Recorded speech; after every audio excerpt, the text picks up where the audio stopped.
Can I make a request? Yeah, hold on one second, because I think we may need to introduce people in the audience. So why don't we get more people sitting around on this side? Okay. Oh, yeah, so they can see, yeah, sorry, sir, go ahead. Well, that's where I was going, was. Since we have a small I don't group. attend these things very often, and then I always get confused on the different entities in the county. Gary. So just like introductions to everybody, who, what, where. We'll do that. I have that as part of The more expensive seats are in the back. Sorry. You're fine.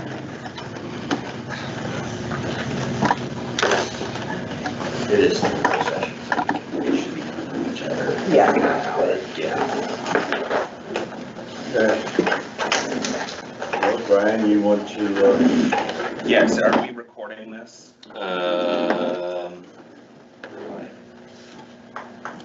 Not yet, maybe. Yes. Oh, yeah, okay, good. Well, welcome everyone to our quality of life work group work session.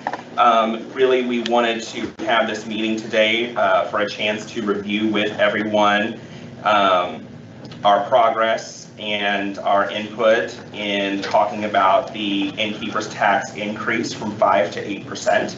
But what we'll do first is we'll go around the table and do welcome and introductions, and then go through our background, our processes, and how we got here, and then go from there. let's start. I'm Scott Dick, I'm from the town of Nashville. Patty Frenzemeyer from Hillsborough Vacation Rentals. Scott Rudd, Brown County Council. Gary Hewitt, Brown County Council. Kevin Holt, Seasons Lodge, Hotel Nashville, Brown County Music Center, and President of the Convention and Visitors Commission. I'm Brian Tadlock, Chairman of the Convention and Visitors Bureau. I'm Stephanie Tadlock. I am with Moondance Vacation Rentals. Karen? Darren Bird, I'm on County Council. Here, would you mind sliding a chair in here? Maybe, it'd be nice if you both could sit over here. We're not I trying can to, sit up here. yeah. Well, I can sit right Sit here. out there, no one let me. There we go. No, yeah. Well, I don't need such a big fluffy chair. Oh, yeah, you do. They're really comfy. They'll get you, they'll get you. Okay. Do those. You don't have to leave this. Wherever you want. You gotta get a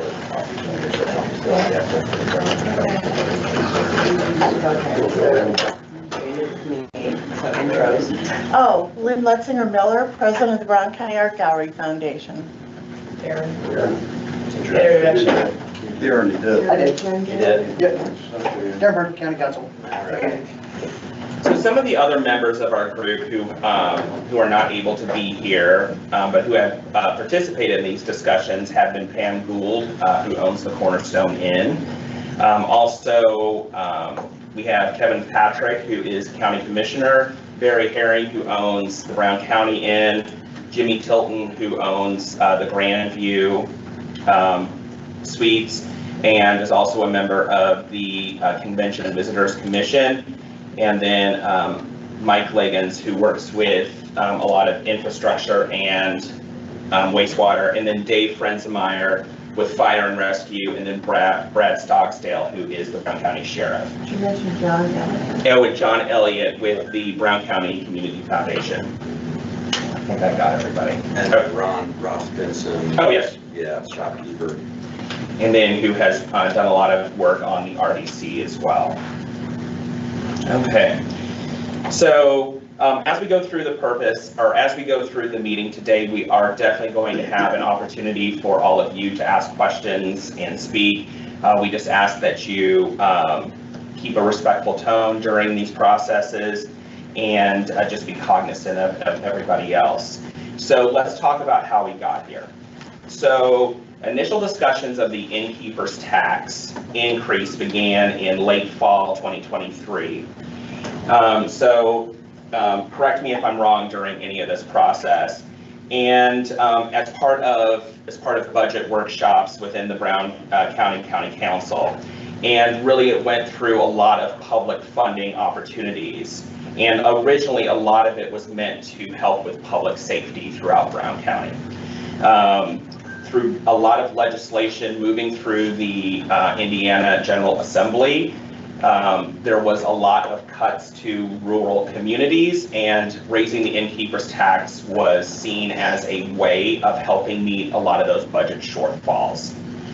So as part of this process, when this legislation was introduced into the Indiana General Assembly, the county council engaged stakeholders, including the CVB, the commissioner, business leaders, and nonprofits ahead of this legislation session. So even before it passed, key partners met to explore how potential funds could benefit residents and tourism simultaneously. The bill passed in May of 2025, allowing an innkeeper's tax increase from 5% to 8%, with the county council wanting to have the increase be effective on July 1st. The county council has continued to emphasize a proactive and collaborative approach, building trust and transparency into the process from the very beginning. As we mentioned earlier, a lot of the initial process was sought to help with public safety measures within Brown County. However, the innkeeper statute, as it is written, does not allow for this to happen. So once this was firmly established that it has to be spent on tourism development, then that's when a lot of the collaborative efforts began with the stakeholders in order to say, once we do increase this particular tax, how can it best serve the residents of Brown County while helping the budgetary constraints of the county as well.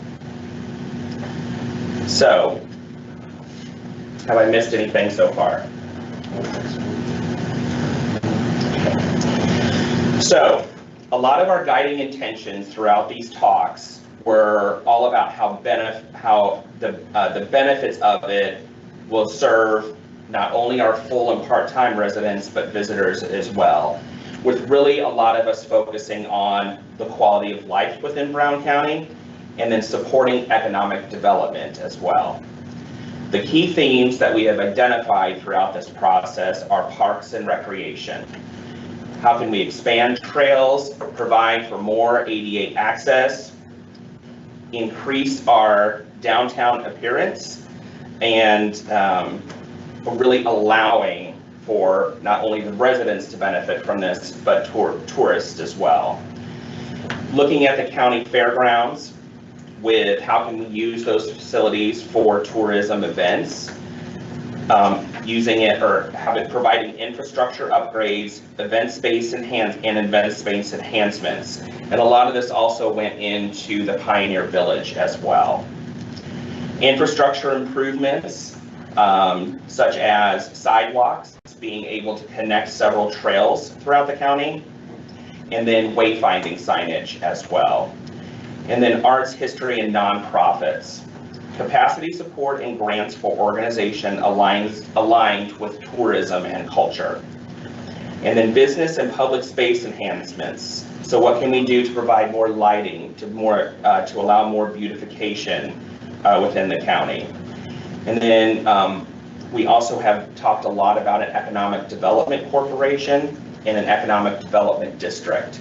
And an economic development corporation would allow us to go out and really look at what we can do to provide infrastructure for housing, for the things that go into housing, such as wastewater treatment, electricals, those types of things. Because with such a service-minded industry within our county, tourism, innkeeper's tax can be used for those types of things.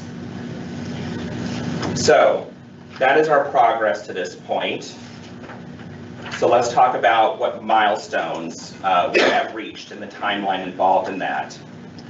So we began our initial discussions back in, I believe, February earlier this year, and have since worked through these discussions on the governance and funding framework.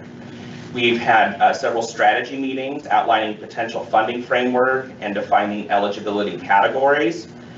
And this is our first public meeting to collect feedback and refine those priorities. So that is where we have been and where we are at now. Brian, I would even loosen that, refining the priorities to like, I mean, we've just got ideas, categories on the table. There's nothing that's, I mean, Nothing is done. nothing is done. We think those are good projects. We think there are a lot of other good projects out there, and there's no limit to the input you can provide. If you've got good ideas, bad ideas, crazy ideas, I think we want them all, you know, we want to be able to evaluate everything, because this is a 20-year investment. Yeah. So every year, 800,000 to $1 million plus is going to come in over 20 years. And so the list of projects that we have, you know,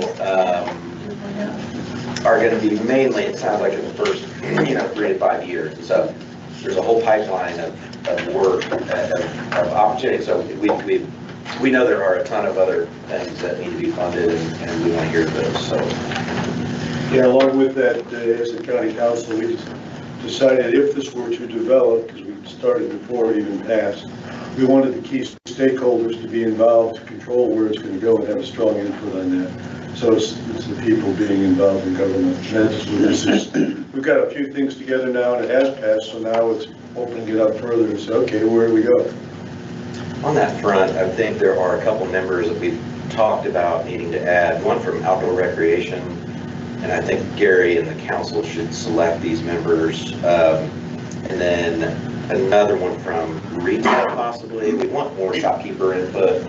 That's something that, we've heard for decades, right? Shopkeepers want more of a voice, and usually it's through the chamber or the small business group, and those have both kind of come and gone. But in this particular process, we want that. We've got Lynn from the arts.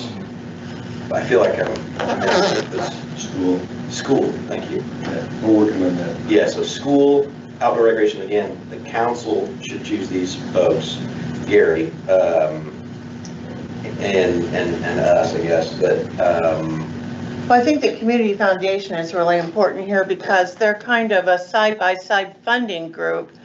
And it could be that some of the projects that this money might go toward might take the burden off of them, which would allow them to finance things like public safety, because they are free to do that. So we can work in partnership with other funding agencies here in the county to try to benefit the residents using tax dollars raised from tourism or donations rather than local tax revenues, which the county needs for other things. As far as the arts are concerned, it can allow for programming that's not only for tourists, but for residents. And we do many workshops, classes, and things at very low cost. We provide art camps and daycare for local children. So by helping nonprofits like our nonprofit or the History Center or any other areas in town, we can provide services for local residents at a low cost. We just completed Make Art, Make Friends at the Brown County Art Gallery that served 100 senior citizens for 4 months, 3 days a week, art lessons, meals, and companionship and friendship. We even had an art therapist. They paid $50 a month to attend. So these are the kind of projects that can get support from something like this that benefits everyone.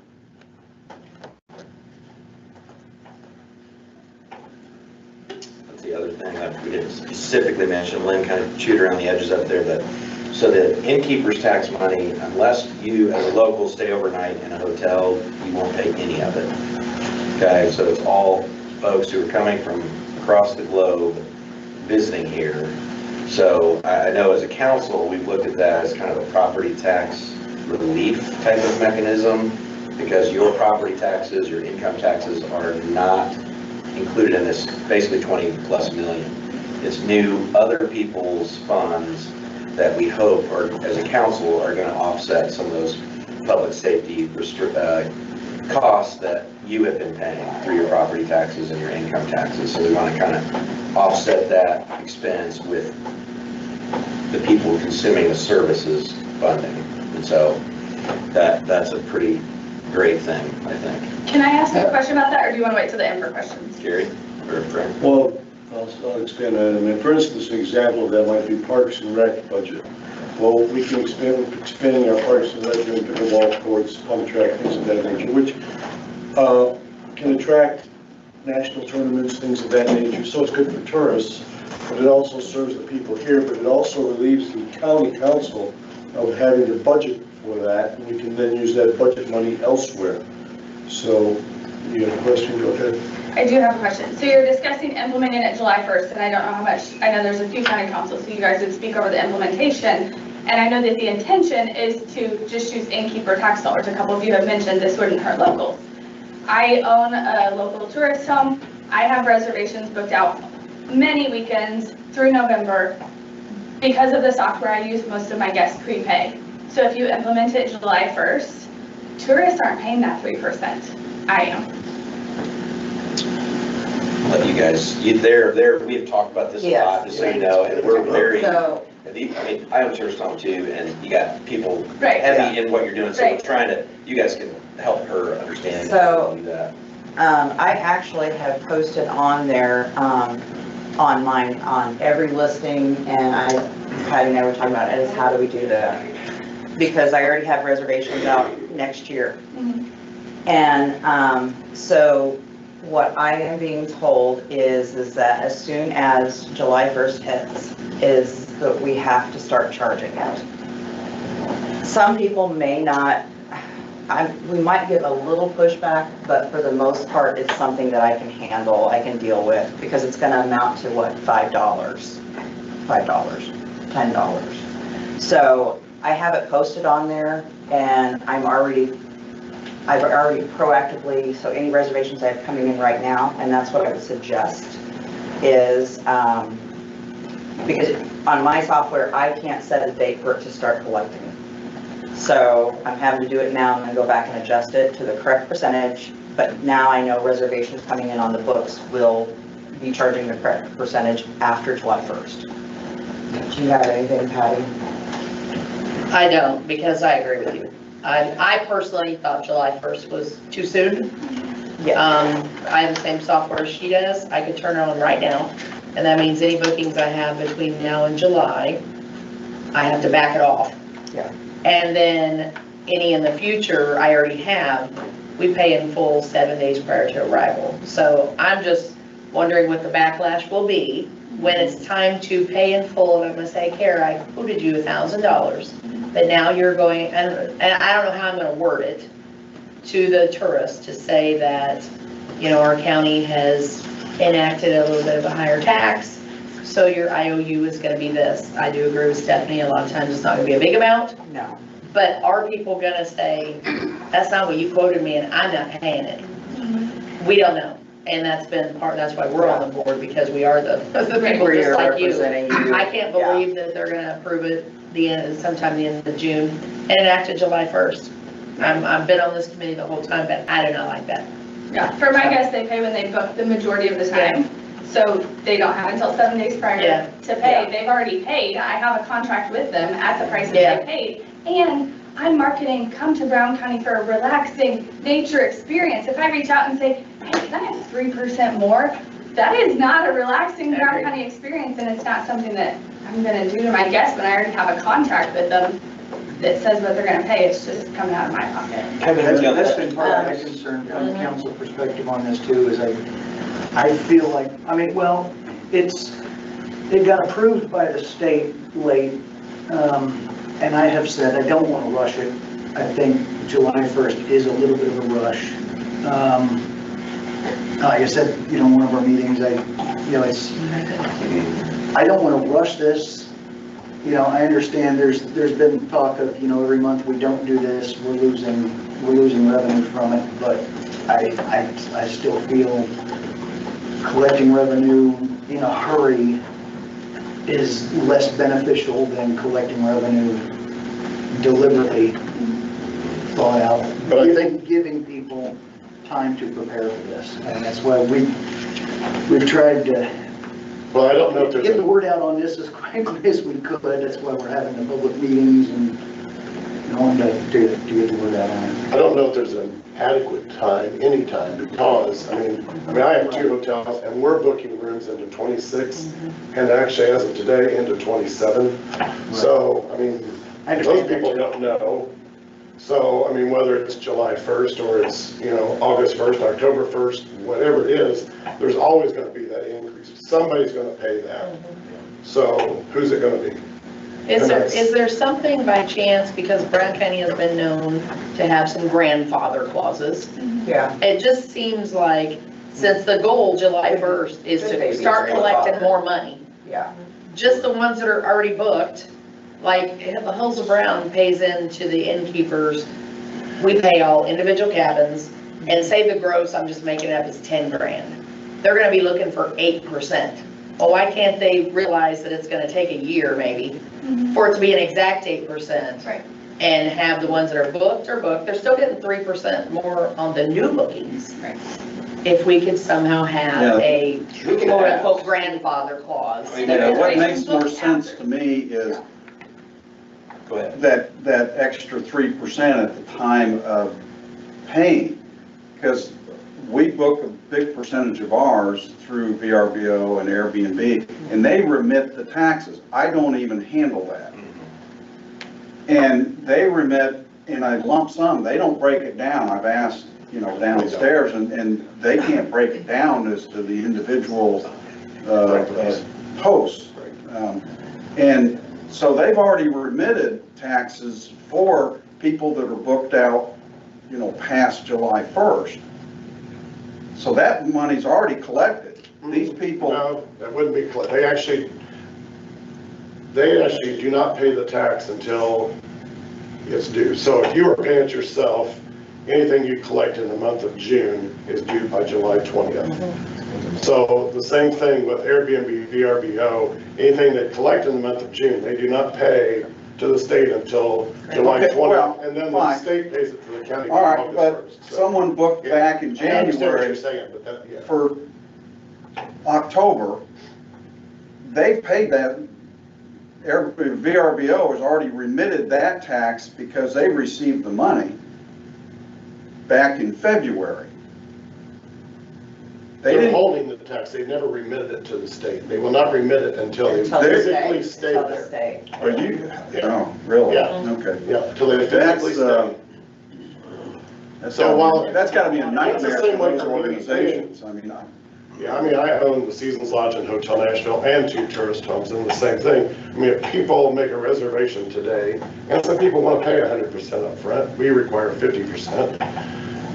We don't pay and they're not staying until October, we don't pay any tax till they physically have stayed on our property.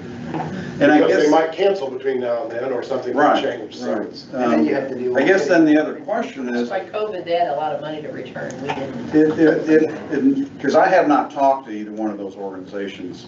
I just assumed that they remitted when they received it. Okay, so if they wait until when they actually check in, the county just gets a lump sum check from these organizations, at least these two. From the Never comes knows from the right or state. wrong. Yeah. And how can they tell whether it's at 8% or 3%? Because, I'm not gonna try and personally write separate checks except for the private bookings, because I get the cash directly for those and I'll remit those. Otherwise, if it's all just, like VRBO or Airbnb bookings for a month, I'll submit a 0 on my, that form you fill in. Kudos to you for doing that too.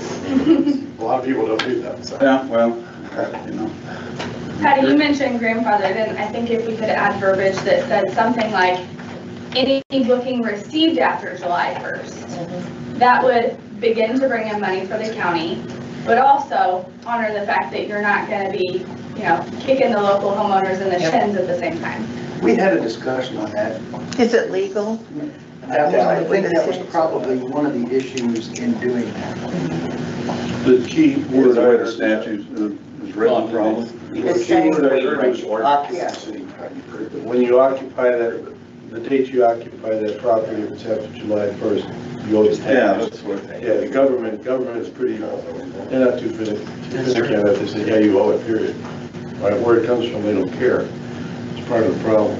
So occupancy is a key factor they're talking about. Is Susan gonna be at our meeting tomorrow? Should be. Okay. Because in my situation, the reality is, all those bookings through those two entities, you get these lump sum. No one's gonna know. Well, so once the ordinance passed, the county treasurer does have to send information to Airbnb, VRBO, all those entities to let them know that we have changed it. And so that software will automatically change it to where you have to remit the 8%. So are they gonna come back to us and say, oh, we need more money from you? I don't know how that works. I don't know. None of us know because we. But I do know that Airbnb and VRBO, because they actually submit that to the state of Indiana, and they send a list of every property who they're paying this for to the state of Indiana. The state of Indiana only sends a lump sum to the county, and the state will not provide that list to the county. So there is record. Well, the county certainly won't know then, yeah. Right, the county will not know, the state will know whether it's been collected. And then the question is, obviously then, there'll be a shortfall based on what they've already collected for all those bookings past July 1st.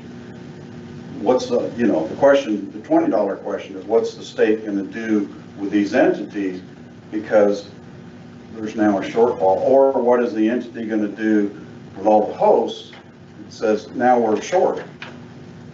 I don't believe there's any enforcement level at the state on this. This is all county driven, correct? Correct. So I mean, we can, Well, then you're not gonna get that 3% on the stuff that's already been booked. we have. You know what they're In gonna reality, do? Here's what they're gonna do. You get a commission after they pay the taxes. They're getting the state is gonna get their money.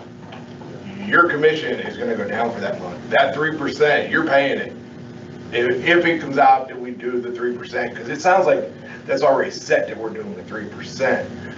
But you get your commission at the end of the month. They have to pay your taxes. Guess what? They're gonna pay the taxes on what you booked at 8% and the 7% to the state. So you're gonna pay it. Your commission for that month is gonna drop. You're paying it. or that, For everything, from July 1st on August, when they pay your taxes and they pay your commission, the county says, you owe us 8%. They're gonna take the 8% for your bookings, they're gonna pay the county, and the 7%, they're gonna pay the state, whatever's left is yours. You're paying it. I don't like that. I don't think that's fair. I don't think. But that's what they're gonna do, because they're required by law to pay that 80%. I think we should go after them as a county if they try to do that. That is not the hotel owner's expense, it's the occupant's expense. He's not the only one. And I mean, yeah, and I'm not gonna chase hold down. on. It's more convenient maybe for Airbnb to do that, but that doesn't make it okay. And that doesn't mean I'm gonna be okay with it. That is not how it should work. I don't care if they're a big corporation and have too many computer problems, they can't do this on time. They need to pay the tax, the people need to pay the tax to them. Airbnb needs to take the hit, not the property owner. either that or like on my booking site, it says price is subject to change.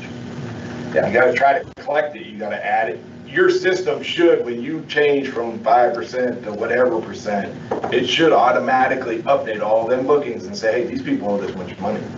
And the rest, Airbnb, Expedia, and all them should collect that money. They know that. They're required by law. Right, so once the tax goes up, they should go back through and collect that money. Well, and the same thing would happen is, and which then we have no control, is if the state raises the sales tax. If the sales tax went to 9% or 10%, you don't have a choice. Yeah. You don't have a choice as to, if they say we're gonna enact it and it's effective tomorrow, people coming tomorrow have to pay that additional tax. Well, in reality, I think somebody over here said, I'm probably gonna have to eat that difference. Because I'm You not, choose to, but you shouldn't have to.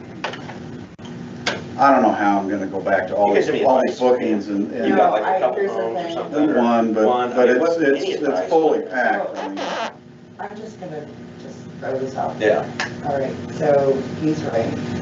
As far as us, if we. I don't wanna go back to my Right. customers and. And that's if you don't why- want to do that, then you gotta. But he's right. Yeah. It's gonna come out of him.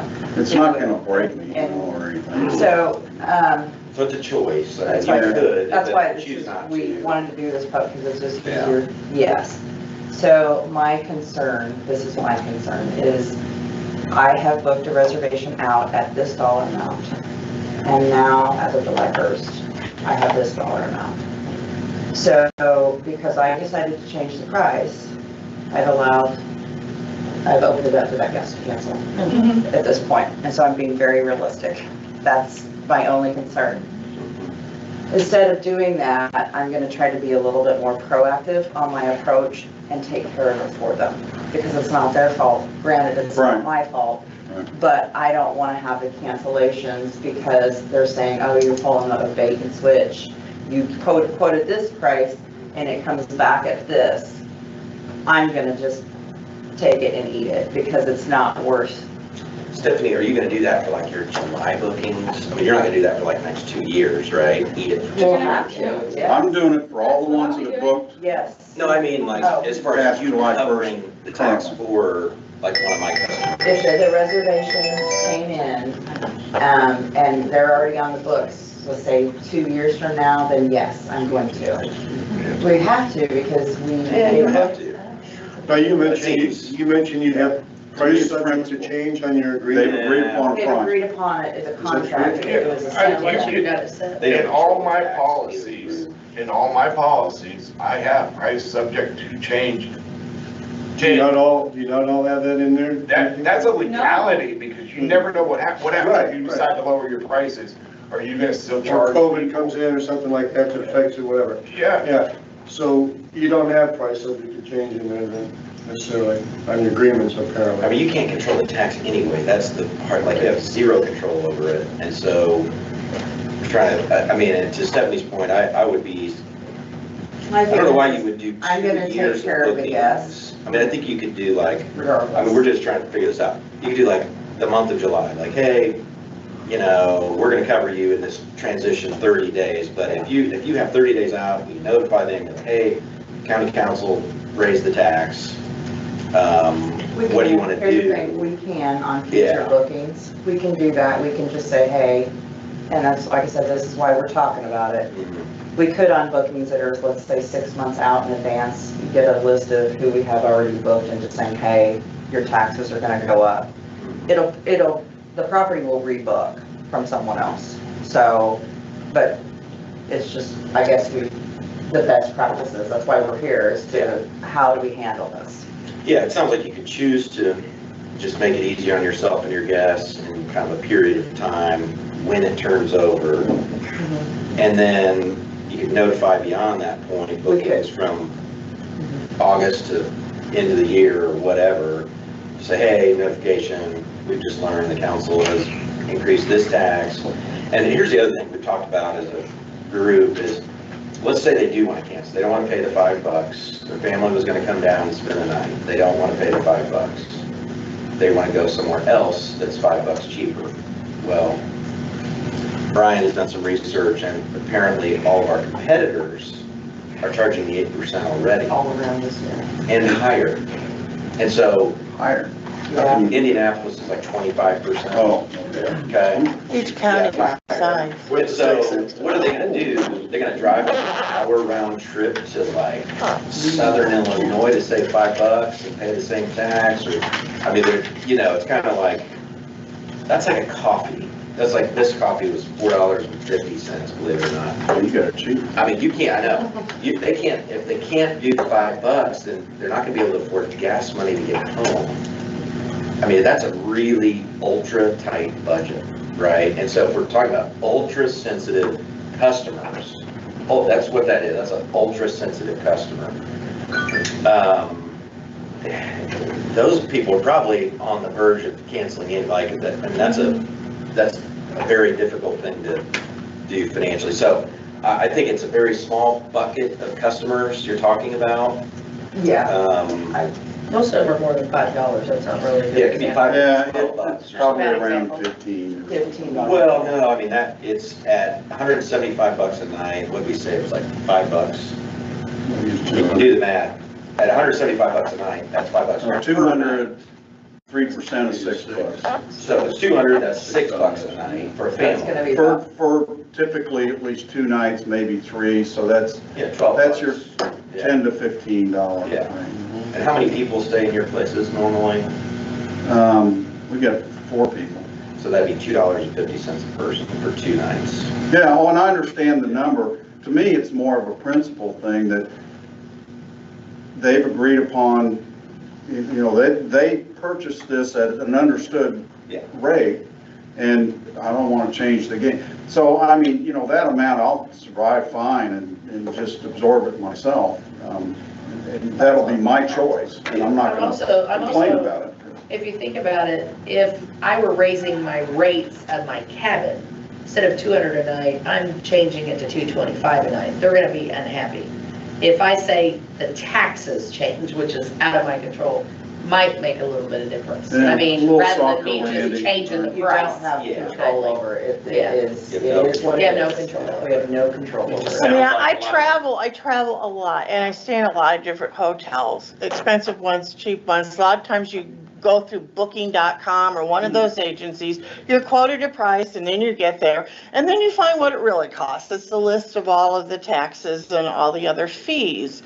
I don't think people are gonna be all that surprised. I mean, gosh, if you stay in like Tennessee or some others, it's 11%, 12%, even in the very Yeah, rural, to me, that's annoying. you rural, know. yeah. But it's annoying, but it's not gonna Gouging make us- me not The go. government system is Yeah. gouging us tourists, you know. Yeah. I just think a We're lot of it reaching is that technical, threshold, you know. like on the technical aspects, I think a lot of the frustration maybe is just a lot of the technical aspects Yeah. of how to get Yeah. your software updated and, Would you, And then- Brian, on that front, I mean, the CBB is really in that space squarely. I'm wondering if you guys could put out, like, and I hate to even ask you to do this, but here are some ways you could approach this, right? Like, one, you could waive the immediate arrivals fees and comp that through your business to avoid any complications.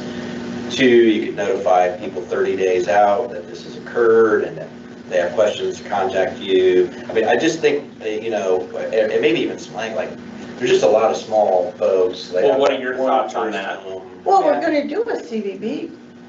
So this, to me, that's information, an information source where everyone in town can go to and get answers on this site that's gonna be creed. Some strategies for implementing the new that tax should with be your there. customers. Yeah. I think that sounds like a few folks, and we've been talking about this for quite a while, like, there's no perfect answer, but to salvage every booking and have 0 complaints, no expense to you No. or the customer, I mean, it's just. What would the loss to the county be what would we lose if we didn't implement it on? If we don't implement July 1, which to Kevin's point, you can implement any month of the That's year true. and you're still gonna have the That's same true. problems forever, right? Right. But if we didn't implement, just every month we wait, we lose $75,000 that goes straight into our community, like really important tourism related unmet needs. It's $75K a month. So that's where the council said, gosh, that seems really irresponsible of us. We have all these unmet needs, ball field lights that have been a safety issue for 10 years, we can't fund. Why would we just give 75, bleed it out for no reason a month, right? That's 150 in 2 months, right? Starts to add 225,000 in 3 months, like, that's real money, right? That we don't have locally, and we need that money for certain things, so we kind of, and I agree with Kevin, so anyway, go ahead. When will we find out if there is such a thing, because we haven't heard it yet, about the grandfather, about the We can- bookings in place? I can call email Susan right now and That's just what, say, just that's what, curious. that's what we have to discuss. Tomorrow, yeah. in the same building at the same time, we're having our county council work session meetings. That we will have to bring that up with Susan and see what kind of, she's our county attorney. Okay. Let's see what, I mean, it would be What's great available, if what that we is could possible. That would fix everything. Let me ask you I this, mean, if we did that, how would we you- can't do it for, every booking, but we could do it maybe for a month out. Yeah. If we could Seems get, like if you could do it for 30, I wonder what the stipulation, I could do it for 30, but I can't for the ones you already have in place. well, because if somebody's booked out for 3 years, we don't want to, we're gonna have to cut it off somewhere. We're gonna 30, 60 days, something. Would it be possible to create a grant from this fund, to That was what I brought up. to offset the costs on this? If a lodging institution could prove, here's what I had booked and here's what I had to pay back, couldn't that be an eligible grant request? That was one of the questions I had for Susan tomorrow, our attorney, if there is some kind of 30, 60-day refund mechanism that we could do from this, if somebody does have a problem, like if you're gonna eat it, we I think could that would be real establish. complicated for you guys. Yeah, Oh, my it gosh. would, but it's, I mean, it'll be a we're creating a complication for you also. What I would like to Well, do is in my find some my way to case, I have mitigate. one rental. To me, it's just gonna be easier to eat that $15, If, say, for 30 or 60 days, we could establish a refund mechanism, 30, not indefinitely, I mean, like, I don't want to be doing this 3 years out, but if we, 30, 60 days, if somebody has a problem. How do you prove that? How do you prove it? That's my question, and that's my question. How do you See, prove the problem is government money, and we get under audits, and then we get problems. So those things, if I were you guys, I don't know if I'd have all this passage, I appreciate the gesture to us, but, oh my gosh. That's a tough one. I think State Board of Accounts would have a heyday with that. And I'm not, I understand, I truly understand, because I probably have 2,000 room nights booked, but Yeah. that's gonna affect. But, State Board of Accounts, you're gonna have to prove the fact that they booked before July 1st, and they paid 100% upfront before July 1st, And we'd have to keep all we that have to have on all file. that documentation for the State Board of Accounts, because everything runs And through then that the tax. weird thing is you're writing a check to a private individual to offset tax, like, that is a very strange. Yeah, I And then maybe when we get a hold of those people and say that our county has raised the tax and you owe this much, they say, okay. I mean, it'd be great if the They really could be CBB, it'd fine. be great if the CBB could give everybody the language. And it's not like, oh, this is terrible news, don't come, right, your taxes are extreme. No, we say, there's been a development, we have this, however you want to say it, but it's not like this dreadful thing, it's like kind of a. And I think that's what we came up with in light of, Make it in light of everything, the best thing is just going to be, If you're gonna, taxes went up, this is the extra charge. if you're gonna How many do you expect grandfather to it, lose? so, here's the thing, I'm gonna tell you, if you're gonna grandfather it, 30 days is nothing to me. It needs to be like 90 See, days. here's the thing, and if we grandfather for 90 days, that's $225,000 or a couple $100,000, right? That But we no, but I've got it already coming in. It's a percentage, I'm just it's a saying, percentage. if you do it for 30 days, that doesn't help me much. Yeah, Yeah, and that's that's not- 60 though, or 60 I'd say months. 90. 90? Well, It's no, possible. just on reservations on the books. The new Yeah. ones coming Yeah. in would be collecting it. It would be, Yeah, that's real clear. Yeah. If they book after July 1st, that's obvious, because yeah, that, the rules we're apply talking then. that. I'm just saying, if anybody's already booked, maybe, I'm saying if you guys are gonna try to grandfather it, let's say, 30 days is not enough. I would say 90. Anybody else's input? So I pay for software that is analytics for my property. And so I have a comp set that is 8 or 9 properties that are very similar to my own that I watch their pricing just to see what they're doing so that I'm staying competitive. And so for the 8 or 9 homes that are similar to mine, the booking window is average for the last 1 year is 84 days. Yeah, that's what I So- said, 90 days. Now, the average for September, October is 126 days and 140 days because that's the busiest season. But for 1 year overall, the average is 84 days. So I think 90 days. would be 90 much more days. You're looking at your booking lead time, right? Yes, Yeah. that's what she's saying. for my comp set for last year. Is there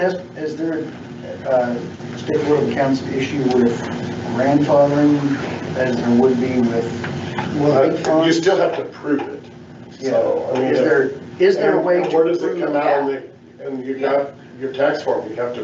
you I gotta can put that show on when they tax book form. the reservation in those, yeah, when they So book here's it, the other it's thing 90 though, days, I yeah. mean, let's just think about this. The council's been talking about this since at least November, right, November, December. Yes, we're trying. Every single meeting, over and over and over and over, we've been meeting more than we ever have. And then this group has been meeting, and it's been in the paper about the state legislation for many months as well. And then in April, the legislature passed it. So April, May, June, July. I mean, we have been talking about this for many, many, many months. And it was approved officially by the legislature, and I think it was April. So, you know. That's the Band-Aid, John. Yeah, I just don't know how many years, I mean, I don't see the benefit. I'm not saying that, what I'm saying is anybody that's staying July, August, and September, if they've already booked the reservation, if we could have that be the window to where we can try to adjust it, but if they don't, those are reservations in the book, but anybody October on. Too bad they didn't include October, everybody Yeah. knows everybody's got off. I know. But what I'm saying is, it's like, if it goes, so July, August, and September, we have the ability to say, okay, no worries, you had already booked for those months only.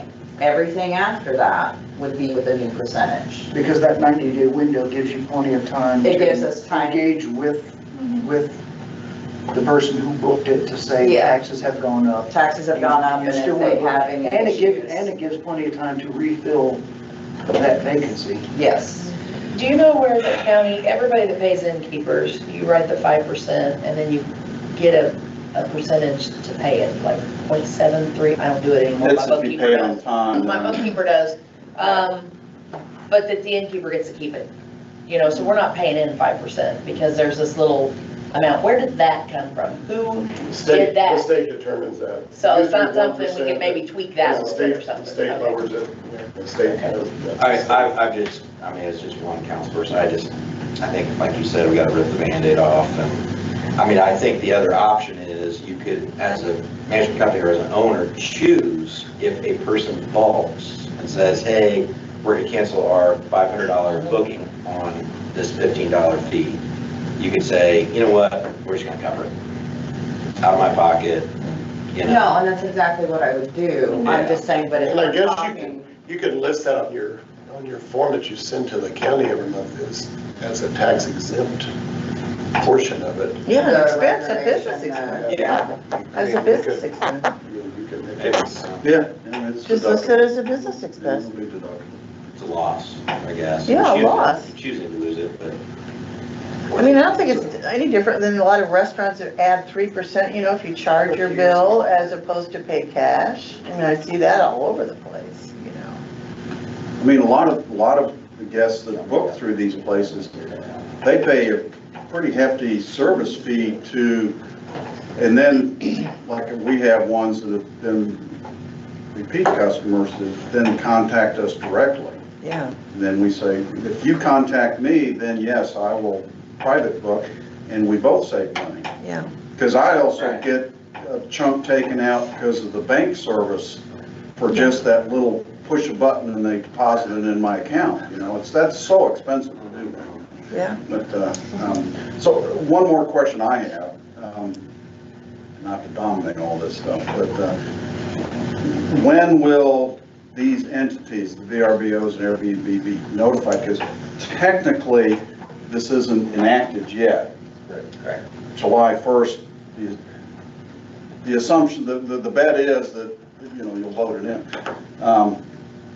Have they been are they being notified, or is it after July 1st they'll be notified? Because I want to call these entities and talk to them about, you know, are they going to reduce my what's deposited in my account, Payout. you know, and, Yeah. you know, my payouts, payouts, that's the word. It's a good question, because the ordinance actually is not approved yet. It has to be read Yeah, second. I don't want to talk to them if they don't even know about it and it's not enacted. They don't know about it yet, 'cause, you know, June 16th is It's gonna going be to be the next voted reading. on, which is likely it will be approved. As of then, we would Place your formally, bets, right? Yeah. going in government, we would formally send out something June 17th saying, guess what, this is coming down. So that's about where that would go now. You could prepare people even before it's passed. It says it looks like it's gonna go up. So that's. And that's what I've done. So I've prepared already, I've started preparing people for it, just posting All it. right. And we have one more meeting on this, right? Yeah, that was, this was part of the purpose of inviting you all here to say, how do we deal with this thing? Yeah. You know, it's like, it's not comfortable for anybody, but it's coming down and it's gonna be a bump in the road for sure. But Yes, the benefits will be great. as soon as the final reading is done and the council passes it, then it would be sent to the State Board of Accounts. And then the State Board of Accounts will notify the OTAs. OTA. The Airbnb, VRBO, All these acronyms. online travel agency. Ah, there we go. There's So I know when I did my setup, I had to put in what my tax rates were, so you will be depending on, Yes. you know, it won't, Airbnb and Vrbo won't automatically change what is being collected from the guest side until every host goes in and changes. And change, the yeah, because you change the settings yourself. Yeah. All right. Yeah, I think we've talked about sending certified letters to all the vacation homeowners, no confusion, everyone's on notice, like you have to collect the tax, you can't. Because if you don't collect the tax as a lodging owner, you're basically unfairly competing with all of your competitors by offering a lower price illegally. And so anyway, we want to make sure everybody across the board, fair playing field, is following the law, basically. And we're in a tricky spot too, because we can't tell you to charge 8% because we haven't officially. Right, it wouldn't be Right. legal for us to charge. I know, it's like, Yeah. I'm waiting to But as soon as do the this. things I need to do, but As soon You as gotta wait this is, till the vote. as soon as this is passed, that's when we have to notify you. That's the purpose of this, of these public meetings, is so to give you a heads up that it's coming. And we want everybody to be as prepared and ready as possible. Yeah, we don't lose visitors, booking, none of that. Yeah.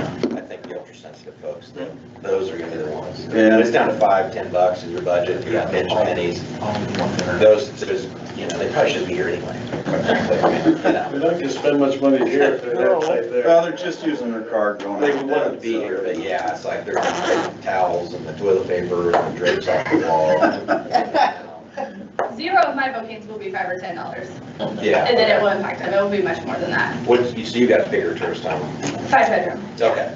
So when you say $75,000 a month that our county is bleeding out and losing for the next 3 months, if we delay it 3 months, we also have to keep in mind, in those words, you're still saying $75,000 a month that I'm going to be taking from local business owners from these bookings that have already paid, because I already have a contract in place with them, they've already paid.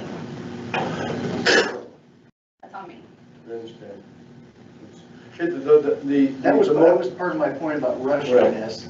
We're, you know, we've had this discussion, yeah, we're losing 75,000, but if we rush on this too quickly, we're not just losing 75,000, we're potentially causing $75,000 worth of headache to people Well, I guess I would just, who we did not intend to do this if to. you choose to not assess the tax as council, if they pass it, you choose to do that and you choose to cover those expenses at your choice only and not assess the tax to your customers, that's true. But you kind of choose to do it, right? You don't have to. Yeah, that's a choice, sure. Really, you should be charging your customer. It's theirs to pay. It's no money coming out of a local person's pocket, period, if you follow the law. And You can it, choose. But they've already I know. paid Yeah. their Well, but they need to contracts. pay the Yeah, rest of it. the principal. The issue is she has a large tourist rental, and I have one also, 6-bedroom. You know, there's a 4. That thing, it will book out a year out in advance. Way in advance, right? Yes. Right. The more, So yeah. the issue is if I open a window saying now, hey, the price has changed, they're going to dump that, and the likelihood of rebooking a large property is much harder Very low. because people plan far out in advance on large properties. Yeah. So I understand what you're trying to Yeah. say. So that average booking window of 84 to 120, 140 days in September, October, what that says to me is if I'm not booked within the next 84 days, I need to be looking at new marketing ways for Yeah. adjusting my pricing down because the average guest is not going to book at a premier rate within 84 days for me. Within the next 90 days, what is the percentage of your full booking as of now? Almost every weekend is booked. I don't get many weekday bookings. Well, summertime, yes, but you know, during the school year, there's not as many weekday bookings, but almost every weekend, I forget that exactly, but almost every weekend until November. Is everybody pretty much in the same situation? Yeah, we are. Yeah, I'm booked completely on weekends through October. Do the people not understand that, surprise, the government changed the rules and, you know, it's Oh, subject yeah, to I that? imagine 99.9% of them would understand and Right. pay the difference, but. I mean, they- And that's kind of another approach, is just, I'm so sorry, it's not my fault. Well, and it Change isn't. the laws. Yeah. It isn't. Right. So- The law's been Before changed just- and this is what. before just doing everything, you know, pass it along and say taxes went up.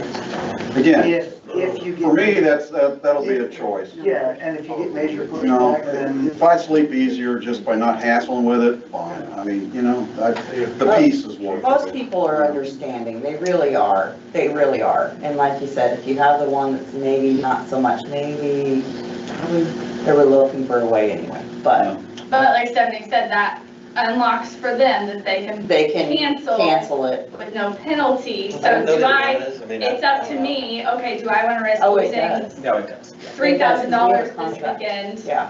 Or do I want to pay the Well, that's part of that $100 decision of tax? that's related to peace.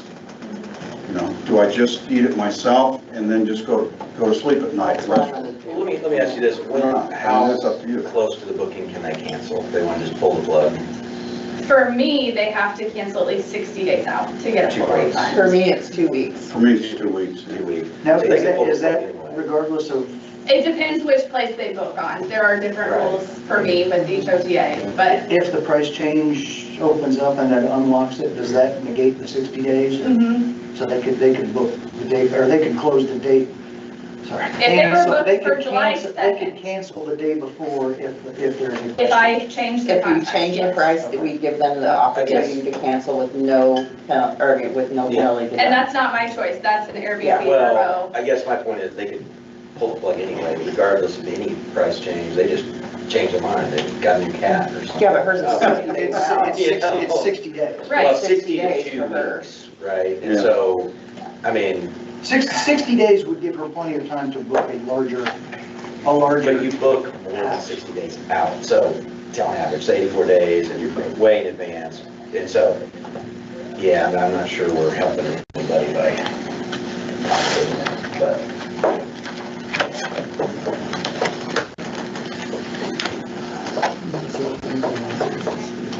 Yes. Is there anybody else? Does anybody else have any questions? Questions and comments? I have Do a they, do comment. they mind mentioning who they are? Yeah. Some people Yes. I don't know. Yes. I have a written comment. Me and my daughter did this. I'm Jim, and this is Jill from the Little Black Bear Inn, bed and breakfast out on 46. This is serious, and I understand we have no control over it. But I want to thank you for giving me the opportunity to talk. The purpose is to increase the innkeeper's tax from 5 to 8% in Brown County. According to Indiana Department of Revenue, and this was recent, this was 2 days ago that we did this, the majority of counties across the state kept the tax at 5%. Only a small number go higher. Most of them only go 6 or 7%. And only Marion County, which is Indianapolis, is current rate of 10% or higher. They fluctuate throughout the county. Brown County is not Indianapolis. We are a rural area that relies on our small independent inns and bed and breakfasts to attract and care for guests.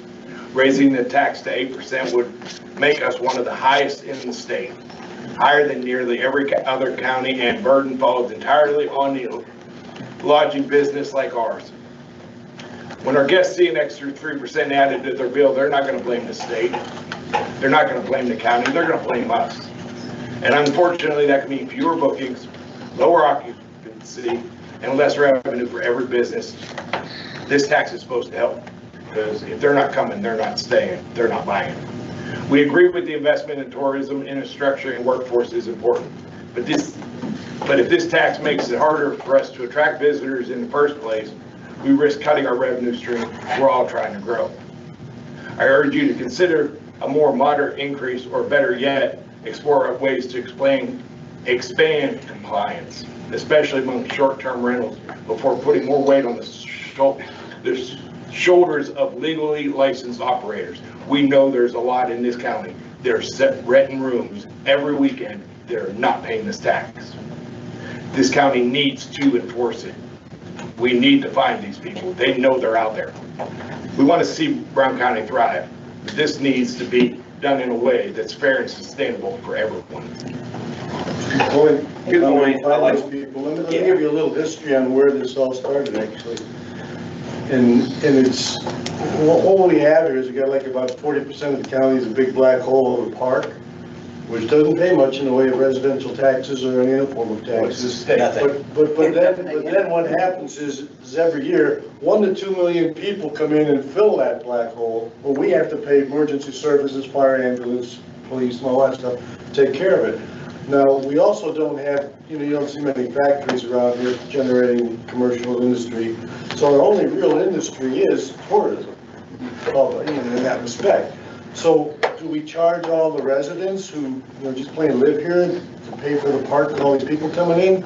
Or do we try to appropriate? And here's the other problem. We're a small county. The state goes and raises the price for state policemen. Everybody else doesn't have to raise their rates.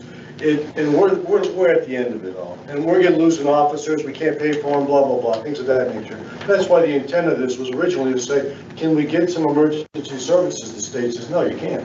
But we do think we can hopefully adjust our budgets to, say, take some things out of parks and rec and other things and fairgrounds maybe, and be able to use that money for emergency services to serve all these people, to make the place safe for residents to come, for tourists to come to. So it's somewhat of a convoluted, but it's not a perfect solution by any means, but it's how this monster came forth in this sense. I've been on county council since 2014. Ever since I've been here, I've been trying to get the state, and it didn't start with me. I mean, it even started before me, trying to get the state to cover some of the cost of the park. Because like I said, we collect nothing from the park. We got over 1 million people coming in that we have to provide ambulance runs for. We have to provide sheriff's deputies. If somebody calls 911 out of the park, we are legally required to send our deputies, our ambulance into the park to cover that call. Lifeline. That cost falls on us as residents, all of us as residents. So, I mean, what we've been trying to do is get the state to help cover, payment in lieu of taxes, pilots for all the property that the park covers. The state pushes back on that every time we try. No, we're not going to, you need to talk to DNR to get money out of that. And then DNR says, well, we don't control it. You got to talk to the state about that. So we try to talk to the state. We're one of 92 counties, so what we have to do is we and the 6 other counties that are in a similar situation go to the state and try to convince, 85 other counties to take pity on us and give us a portion of their pie to help us cover our costs. Those other 85 counties are, no, you've got tourism. Tourism pays all, but tourism is your industry. And what they don't understand is the cost of that tourism that causes us to have to send sheriff's deputies, our ambulance, into the park that we have to cover. We cannot get them to understand that. We cannot get the state to help us at all with any of the state land. Over half of our county is untaxable. It's off the tax roll. So what that creates is a situation where all of us residents in the other half of the county, including town, are forced to cover all of those costs.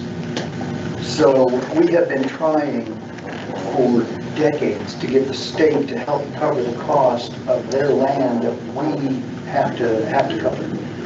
And it's an uphill battle. The only thing we had this year was the option of the gate fee, the extra $1 on the gate fee. That was shot down again by the state legislators who are legislators who are, well, that's going to put a burden on us to help cover your costs. We don't want to do that.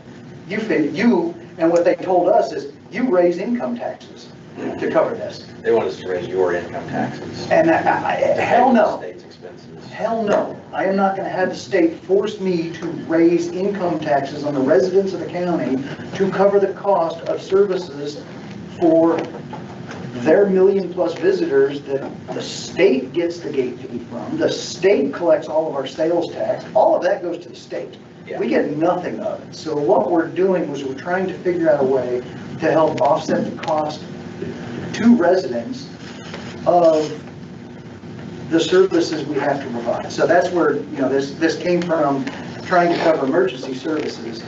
The state shot us down on it again, pretty much saying, you don't know what you're talking about. You're going to do it this way, or you're not going to do it anymore. One thing this could What we're allow. left with now is the innkeeper's tax and trying to figure out a way to help that, build our infrastructure, offset some of the costs that we incur otherwise. One thing, I wish that John Elliott was here from the Brown County Community Foundation, because that is a group that has funding, and they fund many local needs. Their goal is to fill needs for residents. And if they're paying money towards, say, a pickleball court or toward the ball diamond lights or something like that, if this money could pick up those expenses, they can turn around and provide equipment for our volunteer fire departments. They can buy radios, they can support the public safety issues and that frees the county up, from that expense. It's just trying to take a look at all the revenue sources that are here, and in that this one is paid by the people who actually cost us the money, and then to try to use this money to benefit everybody, in the county, Lynn, all the residents. It's really, Darren was getting all wound up over there talking about this. This makes it even worse. It's even worse. Here's something to think about. A lot of us here are tourist home owners, hotel owners, right? Think about this. You as a tourist homeowner are competing with the state park for overnight stays. Okay, you're competing with them. You're also paying for the state park's facilities through all of your taxes. You're also competing with the state park, who is not paying their fair share of property taxes like you are. Not only are you paying your own fair share and competing with them, you are paying your own fair share and their share and competing with them. They keep adding more cabins. Now, if that sounds fair to you, we should talk, because it is nowhere near okay. And a lot of what we're trying to resolve here is create a fair taxing system where people consuming the service are assessed the fee for what they consume, and for people like us, we don't have to pay someone else's expenses and compete with them and subsidize their profits. It really gets me going. Do all their cabins pay innkeepers? They pay innkeepers, luckily, and here's the other thing. There's actually two other things. There's two other things. One is, somebody can try to prove me wrong. I think I'm positive I'm correct here, that the 8 Martin Lodge, all the cabins and the hotel is the largest contributor to our innkeeper's tax. Okay, they have a huge space, cabins that are blowing up. I think they're gonna start building cabins in Delwood, who knows where else. They are a major contributor to this tax we are raising, so they are gonna be putting in more than anyone. And what we've said from the beginning here as a group is, this is not just a tourism benefit. It has to benefit locals. So we are getting kind of their indirect revenue to support our local economy, and they're contributing fairly. I mean, we're all paying the 8% too. It's not like they're doing anything above and beyond, of course. But at least there's a way to think there. The second thing is, and kind of to your point of, harming the tourism industry with this tax, okay? Think of it a different way for a second. If you were in the tourism industry and you owned a tourist home and you wanted more people to come here, and you heard someone was willing to invest $21.5 million in your industry to attract your people with great amenities and wonderful entertainment and quality of life and a workforce to support that growth, I think you have a really hard time finding reasons to think that is going to somehow harm the industry. I mean, it's actually the far opposite.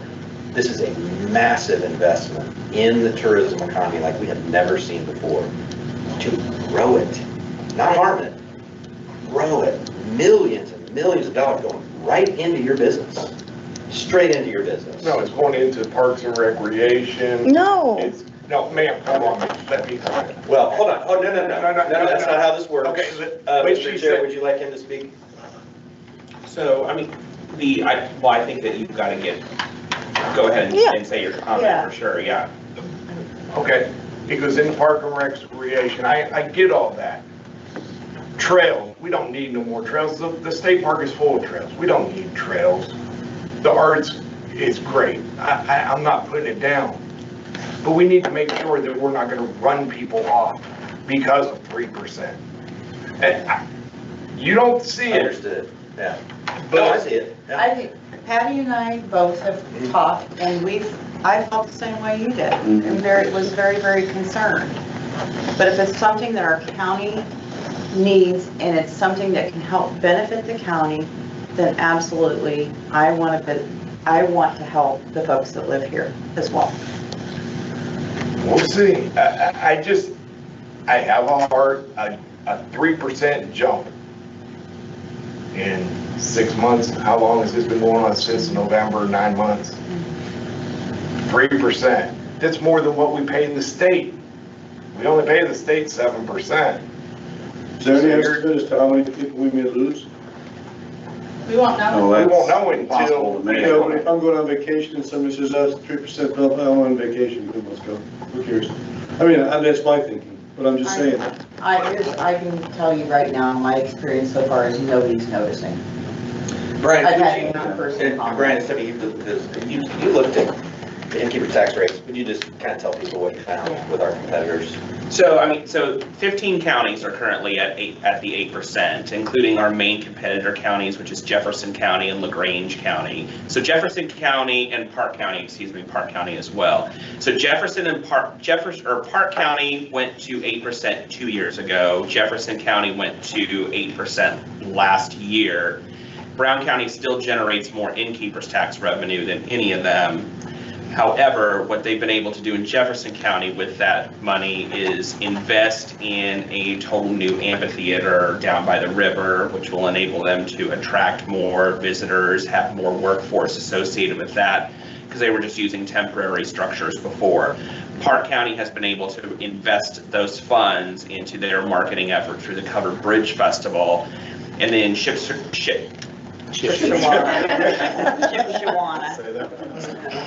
So LaGrange County, it'd be easier to say. LaGrange County has a music center similar to ours. So a lot of the same venues that we get here are either in LaGrange County before or after they make a stop in Brown County. So those direct competitor counties have already taken that step, and it hasn't affected them. And what we've been able to do over the past 5 years with our innkeeper's taxes is increase the revenue generated from it it's gone up 166% in collections. So we feel very confident in the fact that we'll be able to continue that trend. We've also collected more innkeeper's tax this year than we have at the same time period last year as well. So visitors are staying here overnight. And we want to continue to give them a reason to do so. And we believe that a lot of these infrastructure upgrades that will not only help the county's general fund burdens, but also will enable us to generate events or tournaments and those types of things that will enable people to actually come here to stay for those types of things. One other point that I wanted to make earlier, just remembered. The 5% that we are collecting right now has been established through the CVC to the CVB for advertising, getting people to the county. That 5% is not going to change. We have no intent of taking any of that 5% and diverting it to anything else. It's still going to go through the CVC and the CVB for the advertising purposes that it always has. We did not want to take anything from that to use for another purpose. So that's, again, where the 3% comes from. The 3% is going to be additional revenue that does not interfere with the advertising efforts that bring people here to the county. So I wanted to make that clear also. I want to speak about arts and culture.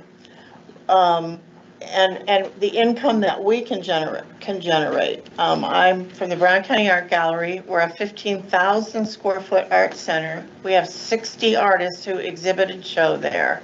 We have a constant string of events, historic and artistic, that bring a lot of people here. And they come and they do workshops and they stay in the facilities that are here. In 21, we did an exhibit by an artist named Tim Greatbatch, who spent 3 years painting the vistas at the state park. And because we were supposed to do it in 2020, but because of COVID, we moved this exhibit. He painted 90 paintings of the park over this period of time at different times of day. At the same time, the CVB had a Vista Challenge going on in the park. And so we partnered our exhibit with the CVB. So people came, they went to the visitor center, they learned all about the exhibit that was going on at the art gallery. All of Tim's paintings were for sale, and they were partnered with an exhibit of early art by the Early Art Colony, painting the parks before it was a park and when the art colony was there. So they would go to the park, they would take a selfie of themselves in the frames that are there. Then they would come to the gallery and find the painting on the wall of where they took and they would take a selfie in front of the painting on the wall. And then they would go to the visitor center and they got a t-shirt. And we teased Tim Greatbatch, you're the first artist I know that had his own t-shirt. And the painting was on the shirt. And they were in a lottery then to win a print of Tim's they ran out of t-shirts in the first 2 weeks. At 100 t-shirts, they were gone. We were swamped. So now we had 90 paintings for sale. From October to the middle of November, we sold 69 paintings for $225,000. Art does bring a clientele that has money. They do more than walk up and down the sidewalk eating an ice cream cone. And they come during the week. And so if we can market the events and work in partnership with all of you, so that my dream for infrastructure is an overall county website, so that if someone looks at a lodging place, they see a little box on your site that sends them to all the events going on in town that day. And if somebody comes to my website, they see a box of where they can stay and where they can go out to dinner. Or maybe there's joint projects where we could do room packages where we take an event and make arrangements with different lodging venues for a discounted price for people who are coming for the weekend. Next year is the gallery's 100th centennial. We will be 100 years old. The TC Steel State Historic Site, which is an unbelievable gem, millions of dollars has been put into that place. They are 100 years from the death of steel. There will be a whole 2 major centennial celebrations in 2026. And if we as a tourist committee community can embrace that idea and work together like we did with the CVB. Lodging could be involved in this too. And if this extra 3% can create, you know, this overall website where every business is included and involved, I mean, there's a lot of potential here. And, you know, I'm sure people, when they come to stay with you, they don't just sit in your house, they go and do things. Well, we're the band that's playing along with the music center. You know, we're the nonprofit that is providing all this, but we need help too. You know, we earn $225,000, but we're running at a deficit right now. But we also serve the community. We provide art camps, we provide programs for seniors. We don't charge admission. You know, we had put museum grade shows.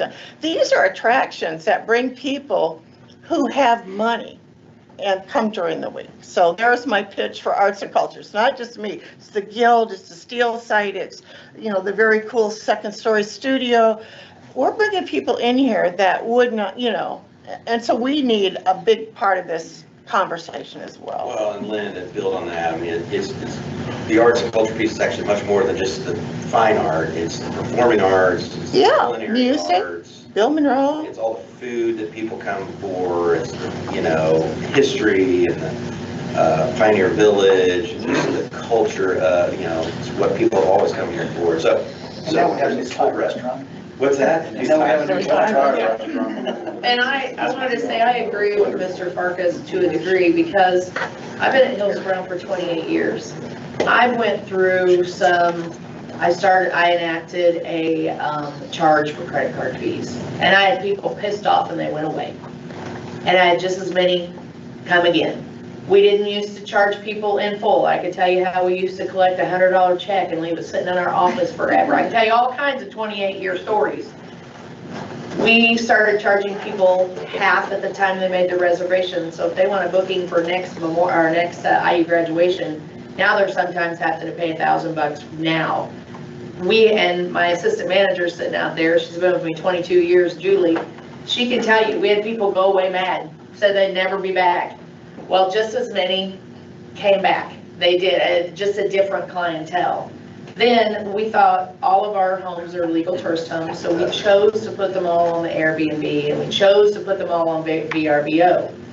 We thought it would help us get a lot of new people who realized how expensive it was through Airbnb, but now that we've talked to them, they'll come straight to us next time. You'd be surprised how many people we talk to and they say, oh, we know who you are, we stay with you all the time. Well, why did you pick Airbnb? Because it's convenient. I mean, so we thought it would. It's more than 3% extra. It's a heck of a lot more. So I believe that it could hurt some of us, whether we choose to pay it up front, whether we choose to let it go.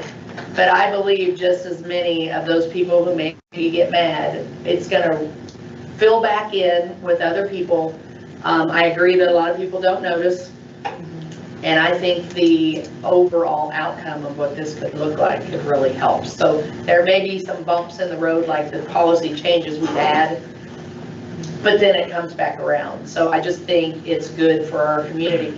Everybody talks about tourism and nobody cares about our community. I'm sure you've all heard that. Yeah. I am sure every person in this room has heard that all Brown County cares about is tourism. I agree, it's our main factory. That's what I've always said, it's our main factory. But this is a way that tourism can help the community. So there's gonna be some bumps, and there's gonna be some people go away mad, but then it's gonna filter out. And I just think it's really gonna help the community. I'll tell you another dynamic that relates to that is that as people come in, people are buying up homes and making them into tourist homes. The price of living in Brown County is going up because of that. Yeah. And I was surprised by this committee when we first started. They said, we have an interest in infrastructure to get some affordable housing for workers. I know restaurants such that have charged, offered $1,000 at this time of year. If you stay in October, please, we'll give you a bonus. $1,000 just to get people. They can't get good people. And it's like, well, you know, the dynamics of the county is changing, we must adapt. And like you say, this is somewhat the factory, and the state has also says, you know, we're gonna tighten up on our funding, you go find funding somewhere else. So we tried it, the gate fee, and I stood before a committee a year or so ago, and I realized that it's like, okay, there's these 7 counties with parks, And there's about 30 or so people up there from all over the state around the community. I realize they don't really care much about us. We're just little Podunk people out there, and they got all this other big economy going on. As soon as we start talking, some of them pick up their phone. Yes, exactly, exactly. I've got to be here in this committee, but I don't want to be. Yes. Did anybody else have any questions? I got a quick question. Is any of this money, extra money, eligible to help retire the debt on the music center? There is no. That's The music center pays its own way. The innkeepers was But- only like a. But there's a cosigner. bank note on it, right? Right, but. So there's debt. There's no. I understand that to be debt. I don't know, does anybody? There's debt. Revenue from the music center is plenty well covering the music center. Okay. Innkeepers was only like a With additional- cosigner. All right. They couldn't. It's just like your house. So it's, but the answer is basically, it's not really eligible to retire that. Do you- I just don't like that. Do you mind introducing yourself? I'm Bill Bowes. I am one first round. Trying to think what the advantage of that would be. 3%. Well, There was- debt on it, to me, debt, I just view debt maybe a little more strongly than most people. Yeah, I don't like it either. We have equity in the music center. I mean, I'm sure what we owe is much less than the value of that center. So it's just like your home, you have equity in the And that's music good. center. It's I just financed don't, through a mortgage. And it's funding into the community foundation, a portion of the, yeah, which is good. going So back. could you do that? I mean, It's it's just actually basic- something I think, Mayor, we should probably look at is, how do we, and Kevin, I mean. I don't know if there's these some funds moving are even parts eligible there. for that. There's some moving It parts was wider. there. It could be. And there's some ticket tax money, and there's some, But I don't see Other any things that- benefit. No, not either. Some debt is. Because So- if we take this new revenue to pay off the music center, we're not investing it then back into the community for the purpose, for the entire purpose of raising this. Yeah, I understand. Yeah, Kevin has some insight. So let me just add a piece of information. The notes that are held have a clause in them where the interest rates go up if there's early payment made. So we get really good interest rates on those notes. So there's a set schedule of which in a 10-year period where the percentage goes up over time. So there, but that doesn't mean to me, and again, like I'm a commissioner, we can look at exploring the various kinds of things, right?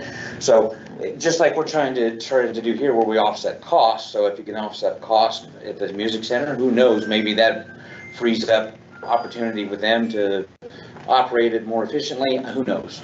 But I just wanted to share that provision in it. So paying it off is not early, but maybe finding ways in order to fund it from a perspective of making payment from a funding source that's not actual operation is a possibility. Well, I just look at things much more simply.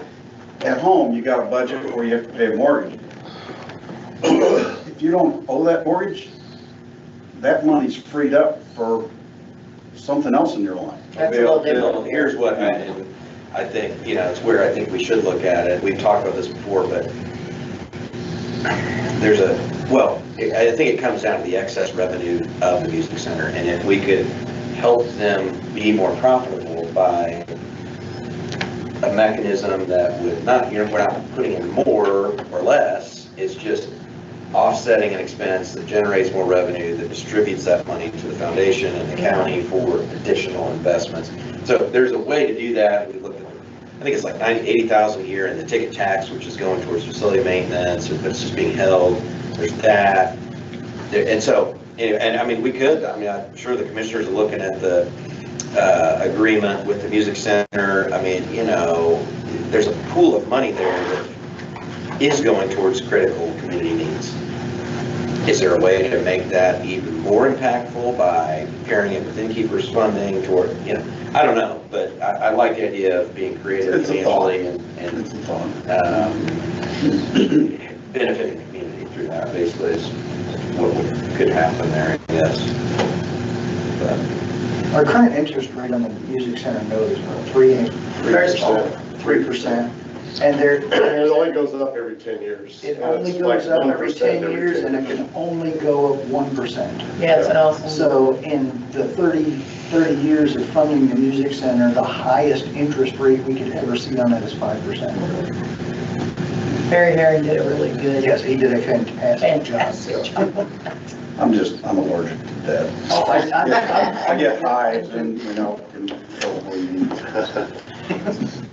What other questions or comments do you have out there?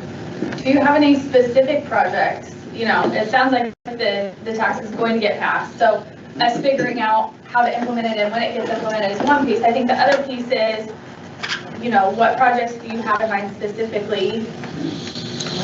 So- I would say, Kevin, go ahead. So the commissioner's been looking at the budget, and so obviously the areas that we're looking at, again, identified Parks and Recreation as part of that. And then obviously there's assets that we have that are available, like the fairgrounds, along with the historic, along with the Pioneer Village and those kinds of things. So funding that's projected right now is there's repairs that actually need to be done on the two buildings in the Pioneer Village to the tune, well, 2 years ago was $25,000, so who knows what that is today, right? There's also areas that we're looking at with regards to trying to basically, Parks and Recs owns the actual responsibility of keeping up the Bean Blossom Overlook. There's a conversation there with regards to trying to find funds associated with building the shelter house there, improvements in that area, upkeep related to the parking lot and those kinds of things that now fall under the commissioner's budget or under their discretionary. I mean, really, they're the only agency or department in the county that has discretionary funds, okay? And then there has been me working with a list of Mark Shields about projects and things of trying to improve the park itself, from lighting to ADA access related to parking lots, playgrounds, those kinds of things, which again, doesn't necessarily just it can feed into tourism, right? Because if you have a park that has the facilities, splash pad just went to Johnson County over the weekend, toured around there. They have 2 splash pads there, many people. So it not only serves maybe the local community from the sports program, right, from soft youth ball to soccer to those kinds of things, but giving events like the pickleball court, who are planning on, or at least in the agreement, the plan is to look at hosting a couple of tournaments a year on those courts once they've been put in place. So that's where the commissioners are trying to look at obligations in the general fund and other funds that we have kind of oversight in to kind of free those things. Substantial, right? The current fund from a project standpoint in the Parks and Recs office is about $100,000. Okay, $25,000 was the original estimate for the repair there. So that's $125,000 that could potentially be freed if we can work through this process and identify how to take those tourism funds in those areas. That's something that I'm trying to look at. I think the big thing too is, if we look at collecting, let's just say $700,000 a year, that is funding that we have to go out and seek grants that need the matching part of it that we do not have. We miss out on some of those things because we don't have the matching. So, we're working with ROI, which is the regional Opportunities Initiative, I'm on that steering committee. Thank you. Yes. Yeah.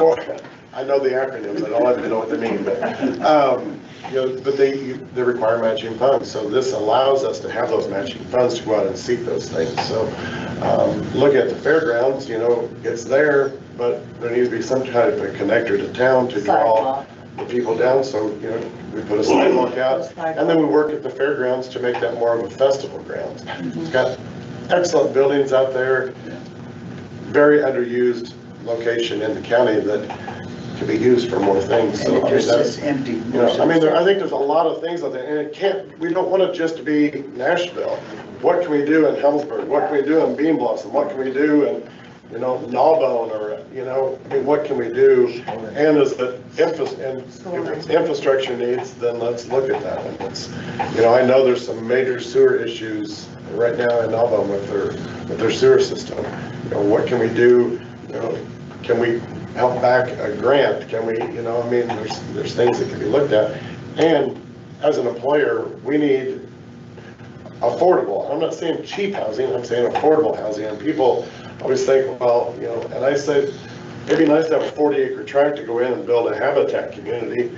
And people, look at me like I'm crazy. It's like, you don't realize one, what a habitat community is. And those homes start at $250,000. So they're not cheap homes, you know. The way they're done and they're built inexpensive is because it's built by volunteers, overseen by professionals. So, you know, so there's a lot of things that we can look at, you know, because, you know, $20 million, you know, over the next 20 years is a lot of money, you know, and it's a lot of projects that we can get taken care of. And we can't just decide on one project. I mean, Kevin's talking about $125,000. That's a drop in the bucket of the things that we need. So, you know, I mean, Yeah, what can we do? That list grows. I mean, you're sitting there, we have a covered bridge, right? Yeah. Right now, setting in the funds for that is about $12,000 to keep and maintain that bridge. That needs about for that level. Yeah. That's just not feasible, right? Place up deed. Well, from a nonprofit standpoint, we are located on Main Street, you know, on the way to the fairgrounds, and we don't have proper lighting in our parking lot. And I always thought it'd be wonderful to have a sidewalk that starts and goes all the way past the gallery, past the cemetery, all the way to the fairgrounds, and then the same kind of lighting that's in the city. So we have come up with a bid from a lighting contractor and a plan that would put lights along the street if we had that sidewalk. Well, we could be asking for a matching grant where we would pay, you know, with some help for that lighting. That would take that off the county if they could put a sidewalk. And then that brings the fairgrounds into, you know, people could walk down there and back. School kids could go down and back safely and would allow us to participate in more tourism events in the town because it's dark and at night people don't want to walk up there. I mean, we get that. And the fairgrounds, it makes access to them. I mean, my gosh, you could have all kinds of things, garden clubs, community gardens. You could have, you know, cooking classes there. You could have, you know, all kinds of ongoing events that are kind of agricultural, culinary related. So, you know, there are some really cool ideas that are underway. Another project that's underway, I don't know if you've heard of the Steamery, and that is in Helmsburg, and that's the old sock factory. I'm on the Rural Opportunity Initiative Steering Committee. It's for the Uplands, 11 counties, and this is the $67 million that Lilly gave the state for arts and culture in rural areas. So our area would get, there's 11 areas, so divide 67 million by 11 areas. You had that amount of money. We did a little fun math, like if every 11 county got a chunk of it, it would be over $500,000 just for Brown County alone. What I'm seeing is a lot of smaller counties that don't have shovel-ready projects.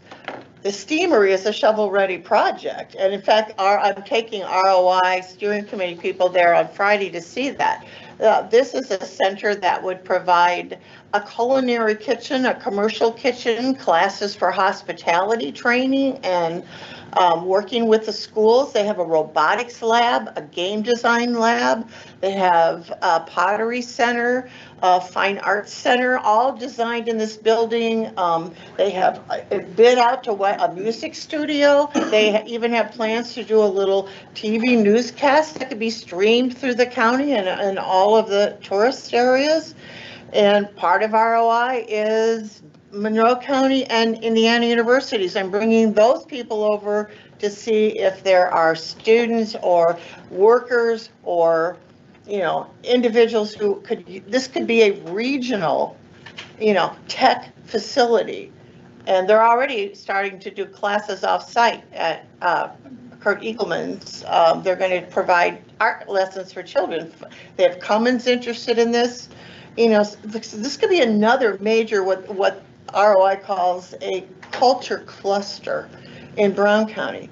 So I think we're elevating up, you know, in what we have to offer, or this gives us the opportunity to do that. To me, it brings a different kind of tourist, people who have more expendable income. And, you know, there's a lot of, people are having to get creative because government is backing off of funding things. And this is a really creative and a situation filled with possibilities if you just kind of expand your thinking a little bit. And I think to build on what Kevin and Lynn are saying too, the housing opportunity, I think, is perhaps maybe the biggest win of all with the increase in the tax, just simply because, you know, we need the housing. It stops our kids, family, and friends from leaving the county because they can't find housing here, or they can't find, you know, these types of initiatives here. So this tax increase gives us a real opportunity to not only maintain the culture that is Brown County, but to secure it for future generations. So I think that's maybe the most exciting thing of all. You have something? Yeah, for me personally, we have other businesses besides Little Black Bear. The economy is tanking. I understand the 3%, I understand the $5, but the lack of tourism coming, because the economy's not good, because people are afraid, because local businesses are closing right now. Weed Patch is closing, that they said that they can't afford to own a business here. I get the 8% is going to happen, but I think 8% is too much. I think, again, I know you want to bring tourism in, but I don't think right now is the time to do it. You guys think you're going to gain so much money, but for us personally, we're already seeing our bookings going down. We own, like I said, we own 3 businesses. I see all 3 tanking. I mean, they're not tanking, we're surviving, but we own a candy store in Greenwood, we own a candy store in Edinburgh, and we own a candy store in Lexington, Kentucky. Every single one of them is not doing well right now.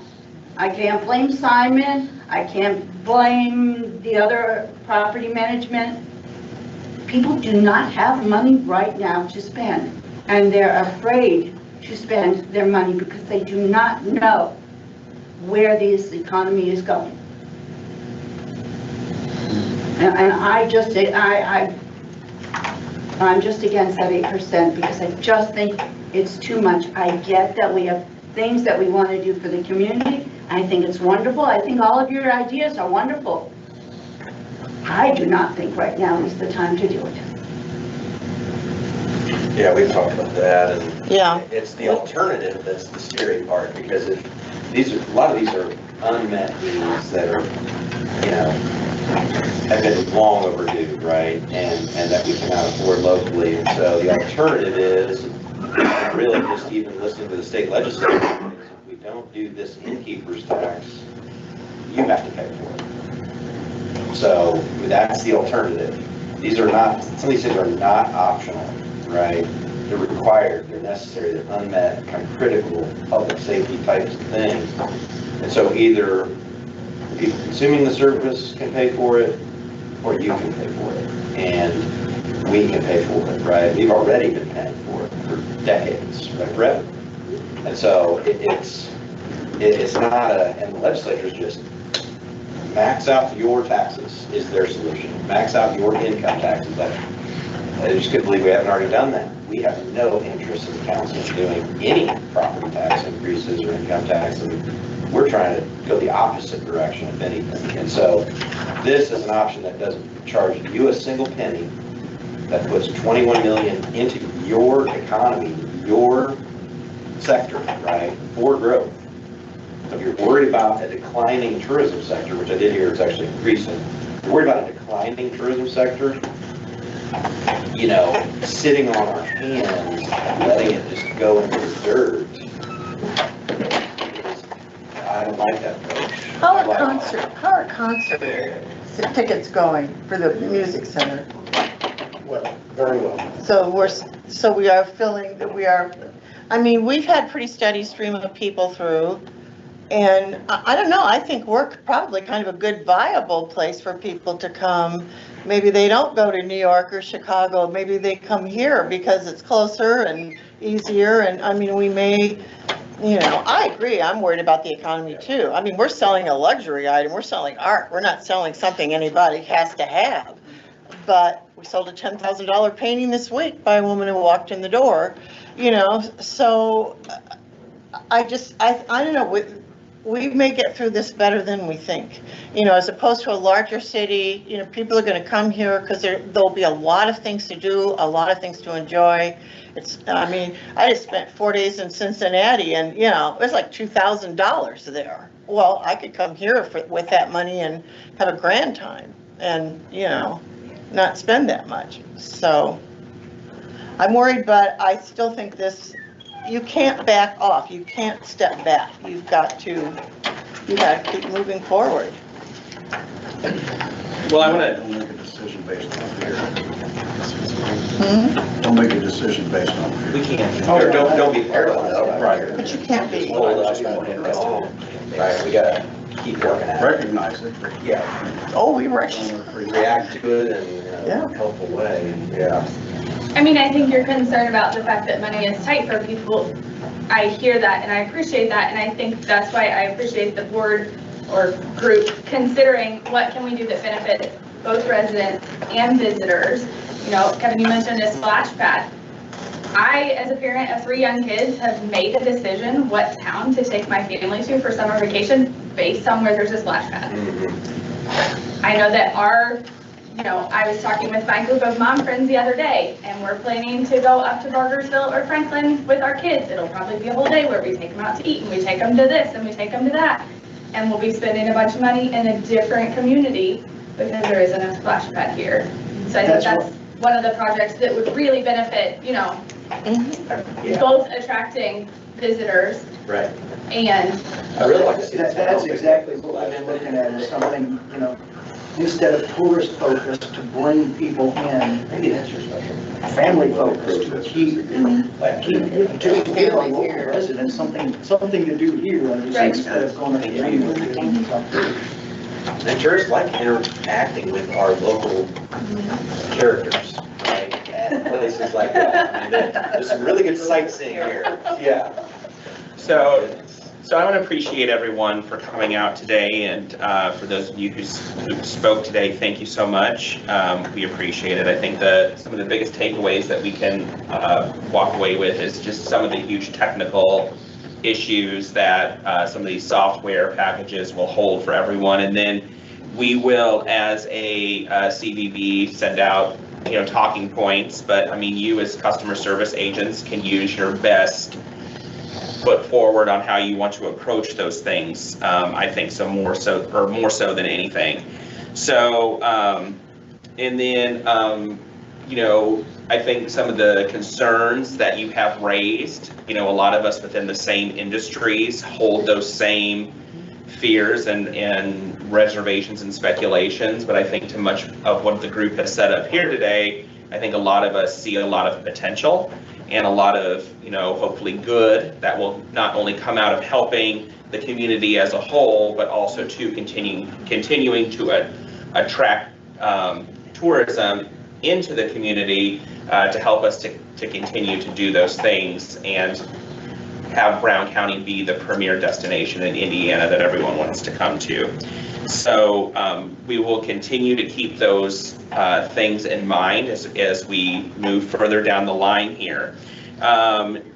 We ultimately, what we want to do with this group is, if the increase passes, we want to have, some of those shovel-ready ideas in mind. We want to have, be able to have some firm tasks on our plate that will enable us to say, once we've started collecting these dollars in late 2020 or for the second half of 2025, we'll be in a great place and feel really good about where that money is going to go in 2026. So we will continue to listen and be open to what you all have to say in regards to that. Hey, Brian. Yes. Can we have an email that, like, ideas, questions, I forget it.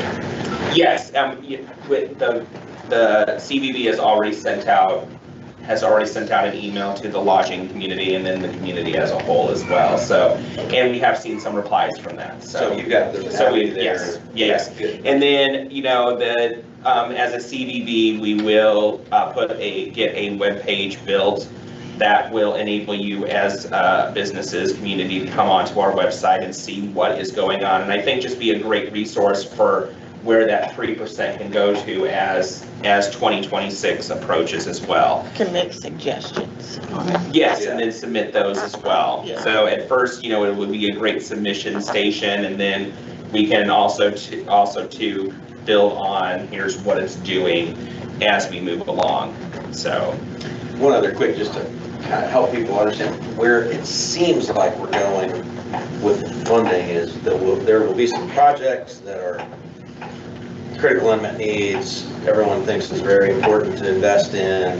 There's gonna be a chunk of money for that, and there'll be probably a chunk of money for ongoing Parks and Rec, Pioneer Village, County Fairground needs, and then those savings will be kind of directed into public safety from the county's budget perspective. The budget will be offset, and then those savings will go towards public safety. So there's that, and then there's this other bucket, very generally, of competitive grants. It's like an impact fund, a pool of funding that we don't know 20 years of projects, every penny of what's going to be coming through, over 20 million. So over time, cyclically, I think there's going to be a pot of competitive grant money for impactful projects. Think 100,000 plus type projects, not $5,000, right? These are highly flexible funds that could be long-term for essentially any tourism-related purpose that's impactful, right? These do not have federal and state strings on it. We are not answering to some bureaucracy. These are locally controlled. We determine kind of our own future here, which is highly unusual in my experience. I mean, these are the best monies we could possibly get. And the best thing of all is we don't pay a penny of it. It's just pouring in to reinvest in our economy, our tourism economy. So anyway, it's pretty interesting how this developed. But I think that's roughly kind of how that funding is going to look. I mean, we're still trying to figure it all out. As a side note to that, one of our goals as council is, over the years, the decades, we have missed out on a lot of grant funding opportunities for projects because it's something that gets presented to us 3 or 4 weeks. You know, it's like, okay, here's the deadline. The deadline to apply for this grant is 3 weeks, and here's what we need for you to do that. We didn't even know this was coming. We would like to establish a library of projects that need to be done, to where we've got, if we get, you know, this 3-month or 3-week notice of a grant, we can go to this library of projects that we have and say, oh, we got this right here. So, I mean, I didn't want to take that much, but I want to kind of getting that's part of what we're trying to do also. Well, in addition to leveraging those funds, the 20 million, turning it into 30 million, 40 million with grants, private matches, you know, making that money even bigger. So, Mr. Chairman, would you entertain a motion to adjourn? I will. Except we don't adjourn because we didn't call. Oh, that's right. Yeah, so Work anyways, session. it is a work session. So our next public meeting will be on Thursday, June 12th at 5:30 p.m. So, here, yes, here. And then again, we've got a council meeting tomorrow morning from 9 to 9 to noon. And then a regular meeting, is it which is? 16th. 16th, which is the one where there'll be. Second reading. Second reading. Actual council meeting. In public. Yeah, so, and in the meantime, email the CBD or email any of the council, like, we want to hear, if you've got good ideas, I think we're doing bad things, we want to hear about it, so we can react to it, right? Thank you. Good meeting. Yeah, thank you. Thank you. Thank you. Thank you all for coming, appreciate that very much. Any other questions? Yeah, keep them flowing. It's a work in progress.